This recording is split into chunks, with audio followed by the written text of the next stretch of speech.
അപ്പോൾ ഗൈസ് ഇതാണ് നമ്മൾ ഓർഡർ ചെയ്തിരിക്കുന്ന ട്രിംഫിനിറ്റി 1.0 ബോഡി ആൻഡ് ബോൾ ട്രിമ്മർ എന്ന് പറയുന്ന ഐറ്റം. നമുക്കിത് അൺബോക്സ് ചെയ്യാം. അപ്പോൾ ഇതാണ് നമ്മുടെ ഐറ്റം. നമുക്കിത് തുറന്ന് പുറത്തോട്ട് എടുക്കാം. സംഗതി കാണാനൊക്കെ നല്ലൊരു പ്രീമിയം പാക്കിങ് തന്നെയാണ് നൽകിയിരിക്കുന്നത്. നമുക്ക് തുറന്ന് നോക്കാം. ഞാൻ നേരത്തെ ഒന്ന് തുറന്ന് നോക്കിയതാണ്. അപ്പോൾ ഇതാണ്ട് അതിൻ്റെ വാറണ്ടി കാർഡും കാര്യങ്ങളൊക്കെ ഇതിൻ്റെ അകത്തുണ്ട്. അപ്പോൾ ഇതാണ് നമ്മുടെ ഐറ്റം.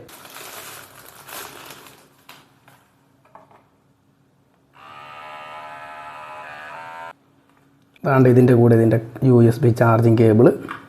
ഇതാണ് ഇതിൻ്റെ ചാർജിങ് ചെയ്യുന്ന ആ ഒരു സുനാപ്പി എന്ന് പറയുന്നത്. പിന്നെ ഇതൊക്കെയാണ് ഇതിൻ്റെ പല്ലെന്ന് പറയുന്നത്. 4 അല്ല 3 ഉണ്ട്. 4 ഉണ്ട് കേട്ടോ. 4 പല്ലുണ്ട്, ഒരു ക്ലീനിങ് ബ്രഷും ഉണ്ട്. അപ്പോൾ താണ്ട് നമ്മൾ ഈ ഒരു ട്രിമ്മർ യൂസ് ചെയ്ത് നമ്മുടെ താടി കംപ്ലീറ്റ് ട്രിം ആക്കിയിട്ടുണ്ട്. ഇതിൻ്റെ കംപ്ലീറ്റ് വീഡിയോ ആണെന്നുണ്ടെങ്കിൽ ഈ അടിയിലുണ്ടല്ലോ, ഇതിവിടെ ക്ലിക്ക് ചെയ്യാൻ മതി. കാണാതെ